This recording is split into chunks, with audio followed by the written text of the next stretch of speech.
Hello, everyone. Just want to let you know we will start at 12:30.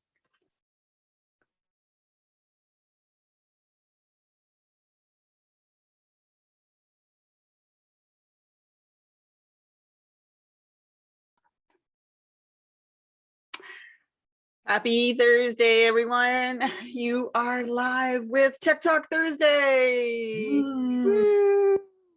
With no one else than Neil Richmond. And we do have a couple guests. There is no planned agenda today other than just asking or answering your questions in regards to all your technology questions, virtual presenting, hybrid presenting, whatever your questions are, we're here to answer them. So we do have a couple guests. And Neil, do you want to just start off by welcoming everybody? And yeah. Happy Thursday. Welcome, everybody. Glad that you're here or you're watching. You might be doing something else and listening in at the same time. We welcome you as well, because we know we all do that.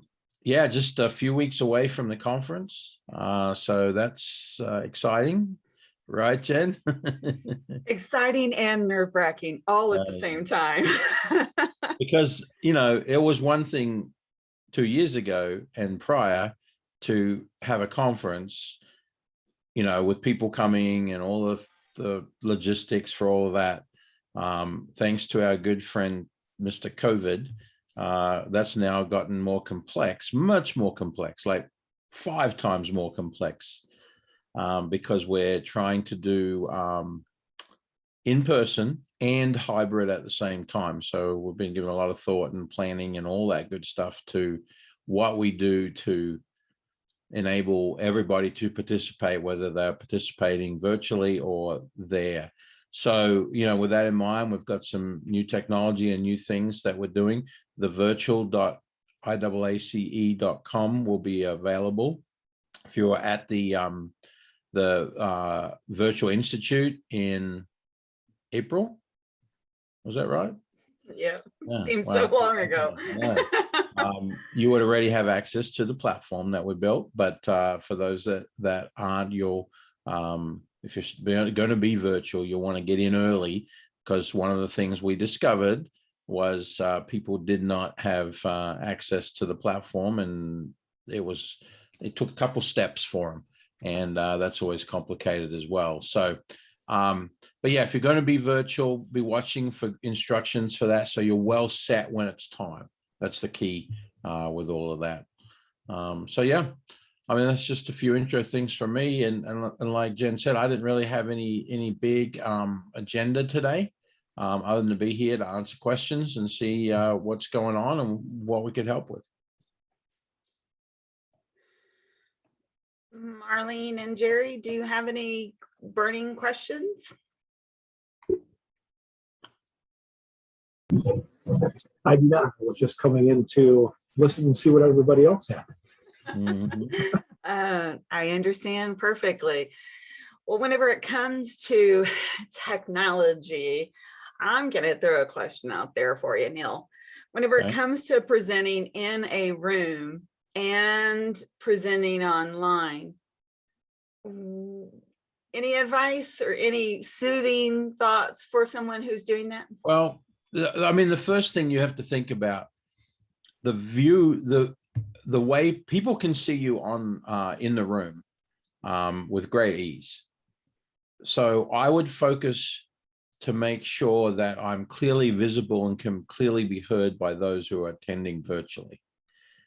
That's a big one. So don't worry about the people in the room as much as the people who will be watching virtually. And so when you're presenting, there's usually like this little window of space that you can be recorded in. So what I do if I'm in that situation, and of course, we're going to have some different devices. We're going to have those really cool owls that will actually allow some different things to happen.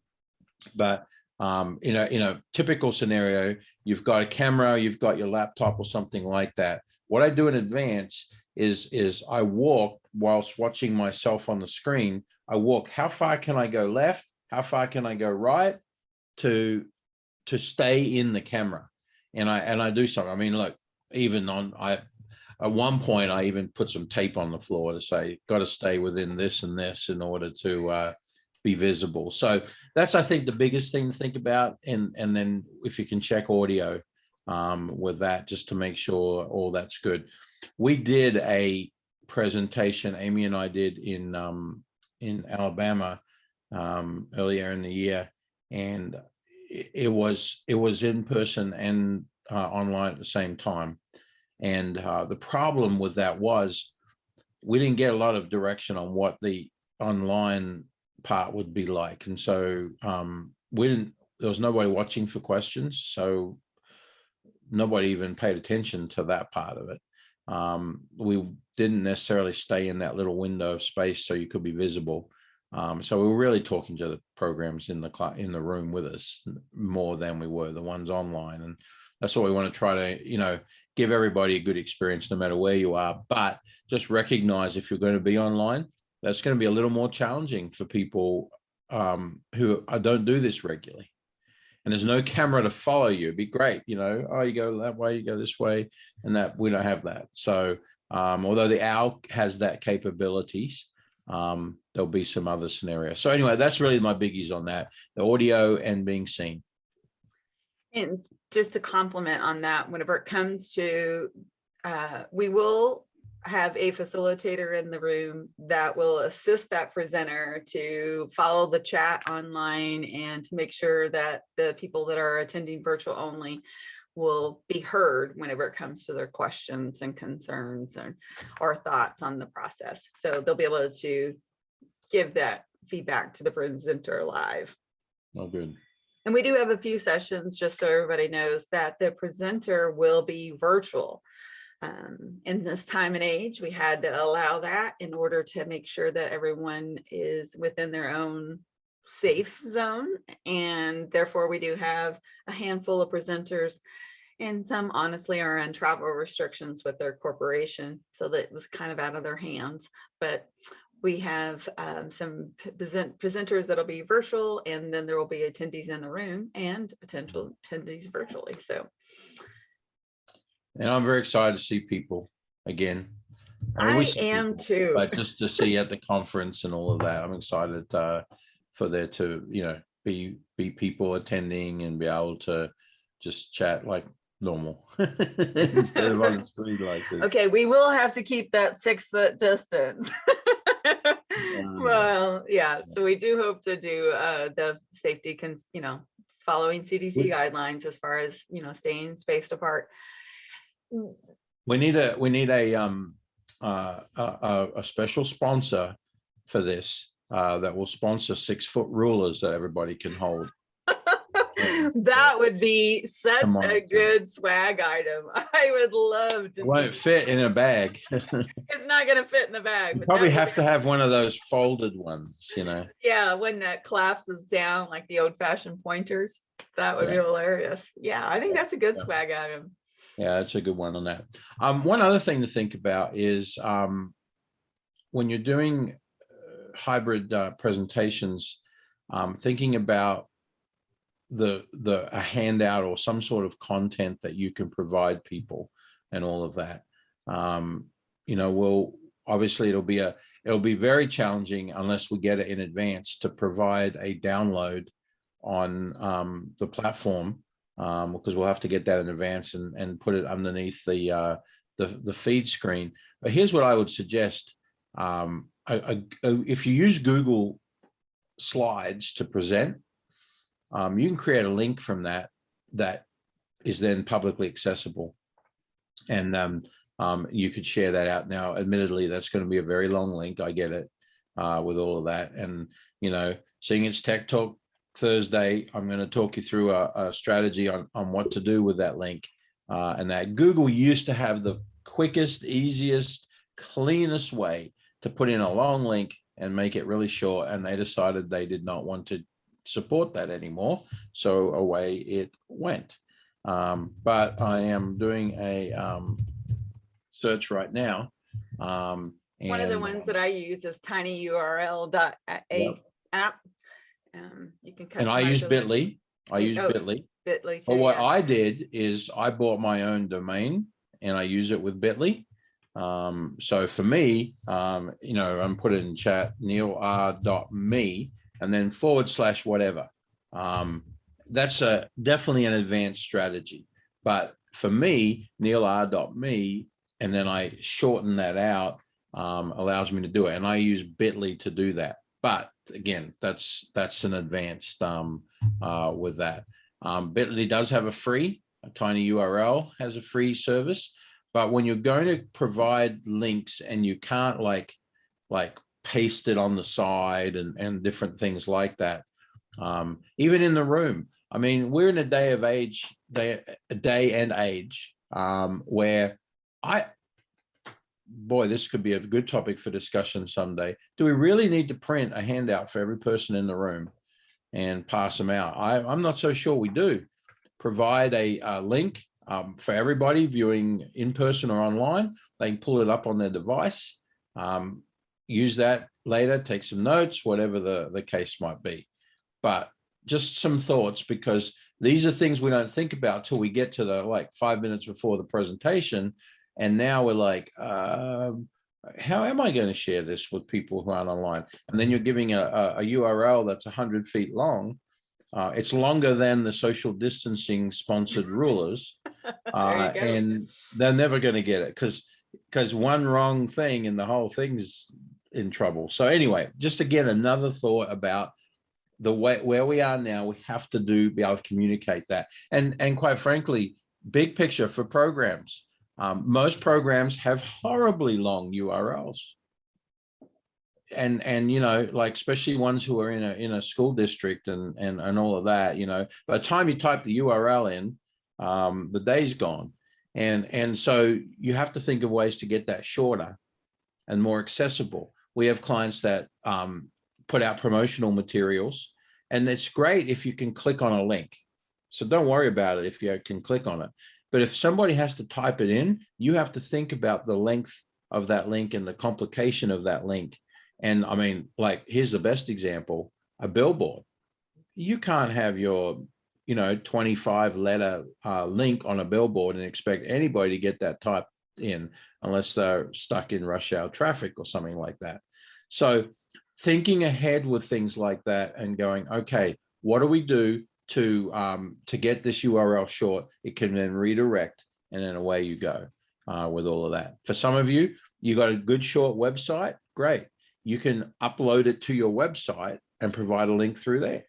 So there's different ways that you can get there. It's just a case of coming up with a plan. And then, of course, if you get stuck, reach out. We can help you.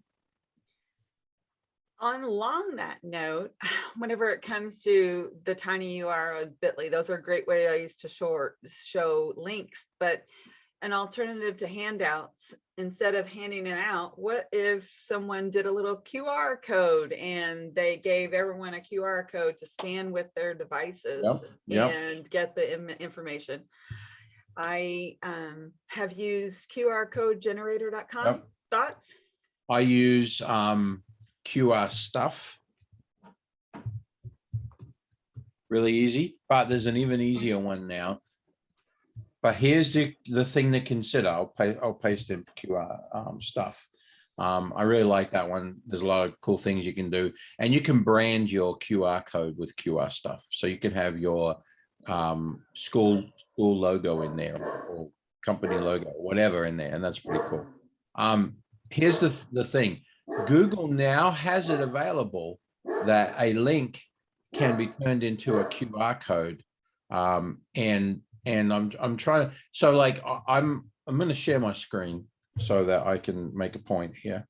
I'm on my other screen here, and here's QR stuff, by the way, very easy. Stick it in there, name of it, boom. They're going to create you a QR code, and you've got it to go. Then you can get more fancy with other options. But here's the thing.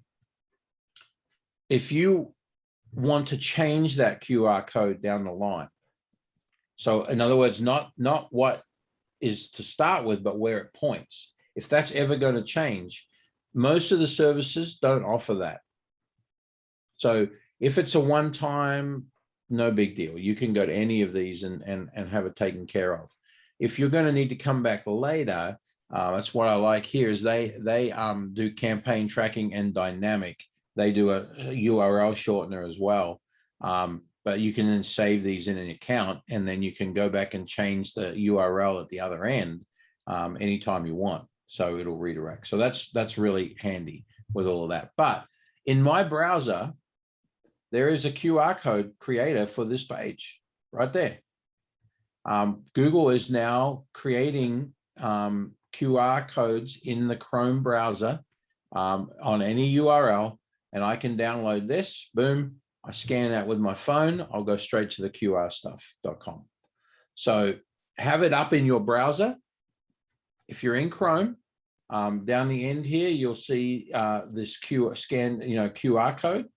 And then the last thing I'll say on this is always test your QR code before you deploy it. I have done this before and something was wrong, and I've got it out there left, right, and center, and everybody's going to a dead end page. Very bad. So just a couple of things to think about. But the quickest and easiest way right now in Chrome is to use their QR code creator. Do you know about that one, Jen? I didn't know that did that, but Yeah. I know that a lot of people have trouble with QR codes. And so I'm wondering if we should go ahead and explain how to. Yeah. Well, the whole reason is what we're doing is we're taking our phone, right? And in your camera, and I think this works for every type of phone now. Early on, it wasn't the case, but I have Android. My wife has an iPhone. I don't know which one, but I know if she opens her camera app and scans the QR code, it opens the URL. And I'm thinking we're getting a lot more used to it, because I notice a lot of restaurants now, rather than having a handheld menu, are offering a QR code as a way to access the menu online. So anything you want someone to access, and this is not just for the conference, this is for programs on a regular basis. If they're wanting people to access, you could put a short link underneath there and a redirect, or you can put the QR code. Nobody has to type anything, and it should be 100% accurate. So like in this one here, you'll put in the URL, right? HTTPS. And by the way, I normally copy this. I don't write it out, but IAACE.com, right? I probably say no in this one here. I give it a name, IAACE, right? And I have an account here, so I can put it in a number of different places. And I use dynamic because that gives me an opportunity to make changes down the line. You got format, size, and all of that sort of stuff. I pretty much leave that unless later on I might need it in a different format, then I'll save it that way. I can change the color. Okay. You can change how the corners look, whether it's transparent background, and all of that. And there's your QR code. Now, if you've got your phone nearby, we don't need to do anything with this, except you could take your phone right now, scan that with your camera app, and it should take you to IAACE.com. Did it work? I tried to yeah, you can't hardly see it, but it does have open up there. So then you just click the open. But yeah, mine had that there, but it does work because I'm here. I'm at the website. Me too. So it's a great way. So I'll give you an example of how a program is using this. One of our Indiana adult ed programs has built a resource wall in their hallway, and on there they have a whole ton of resources that the students could potentially be interested in. Here are transportation resources. Here are food resources, legal, immigration, different things like that. And they have a QR code down in the corner. And when a student picks one that they're interested in, they can scan that code and it will take them to a page on the program's website where they can now get the information they're looking for. Touch the dial for a phone number, another website or something like that, is what we've built out. So it's really cool. In fact, I could probably show you an example of it, what we built out, if I can remember the URLs. That will be the question. I'll play on my other screen until I get it right. Anyway, that's a little bit on QR codes and where they are. I mean, they sort of were popular a while and then they died off, and then I think COVID has brought it back into prominence.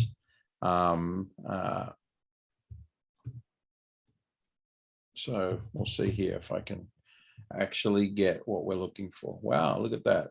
Neil does have a memory. So this is Wayne Township. So here's where the students would go. But see that there? That's the poster. So if I click on that, we should see that in a bigger size here. That's the poster that's on the wall in the hallway with the QR code. When they scan that, it goes to this page. And so here are some parenting resources, some links, some videos, and different things like that. But it's quite extensive because we have, I want to say we have 28 categories or something like that. And, you know, that's the opportunity that programs have to make a difference in student lives. It's not just about, let's get you through ELL, let's get you your high school diploma, let's get you a certification or anything like that. It's about helping to impact lives, and providing this sort of information is great. And this QR code strategy has worked real well for this. So yeah, it's a little bit on that. I think it is so, lack of a better word, forward thinking to get away from that typical handout and share links and QR codes, get away from that saving, save some trees, and don't save some trees. I love it. Yeah, save some trees. I mean, I know we're talking to educators who are, I'll use the term old school. In a lot of cases, we're talking to educators who are very progressive thinking with all of that. So I get that 100%. But you give people the opportunity, because here's what I would be doing. I probably are going to scan those pages in on my phone or into my computer or something like that anyway, because I don't want them. I don't want print paper. I have so much paper around me that never gets used because I don't want paper in my world. And so, thinking ahead, people have the choice now to be paper free or to take that and then print it on their own, and all of that. One thing that I'll say, just from being a past conference attendee, is whenever you have an onslaught of handouts and this bag full of paperwork, then you get home and you stack through that, and do you go through it all right then and organize it and determine what you're gonna, sometimes you do, sometimes you don't. Sometimes you do form that pile, but then it like, oh, well, I'll do that tomorrow. With QR codes and links, then you can set yourself some reminders, and with your devices that are already on hand, that you're going to go do that on Tuesday of the following conference, or you're going to do that on Friday. And I think it would be so much easier to schedule yourself to follow up on some of the great sessions that you're going to have. Yeah, and you just got to come up with a little system for yourself on where you put stuff so you can find it. There you go. And retrieve it later and all that good stuff. And then you're probably in good shape to get that rolling, and then have a place to go back and look. I mean, I use a tool called Evernote, and I save stuff to it, and I put tags and I name it carefully, so that when I'm sitting there one day and going, I heard this great session about X, where in the world did I put that? I don't spend an hour looking. I just go to Evernote and type in some keywords, and it usually comes up pretty quick. So that's some thoughts about taking that to a next step. But we're talking to programs who are wanting to take all the paper that they have in their program and move it to digital. That scares people tremendously. But that's the way we're headed, and it's a good thing. And so thinking about how you can sort of be ahead on that is definitely a good thing. Absolutely. I think the more that I know we have all came so far through this past year in regards to technology, but I know also that there are still people fighting it, fighting that technology and making all the resistance that they can. Yeah. So is there anything that you can think of, other questions that that people might have? I'm like double checking all my emails, make sure nothing come in. Yeah. I don't have any that I can think of right now. I mean, there probably is more things, but my brain is not coming up with anything else right now. These have been some good ones for sure, because these are definitely relevant. These are things that we'll have to think about anyway, and thinking ahead is a good thing. Absolutely. And I have made myself some actual notes in regards to one of the things that we can do to help out the presenter is we can go ahead and tape the area on the floor as far as, you know, where you're still in camera or where you're not. Once we do some tests when we get there. That would be helpful. Yeah. Yeah. Just so everybody knows, I am getting there early and Neil is arriving on Tuesday, and we are doing a lot of pre-work on all the hybrid and virtual options, making sure that we've got all our ducks in the row to make sure that everything goes as smoothly as possible. But will there be mistakes? Will there be problems? Pretty sure of it. What about you, Neil? I know there will be, and let's just apologize now, get it out of the way. We are sorry. we don't do this every day for a living. No, we do not. So we will not get it perfect, but we will do our best as we can to get everybody on the right page with all of that, and that'll be good. And you know what, from the conference perspective, it'd be good to have a few QR codes maybe pasted around to access you know, the schedule quickly digitally or something like that, because I know all that stuff's going to be available, etc. But boy, it's good sometimes to be able to just go boom, boom, there it is, and make everybody's life a little bit easier.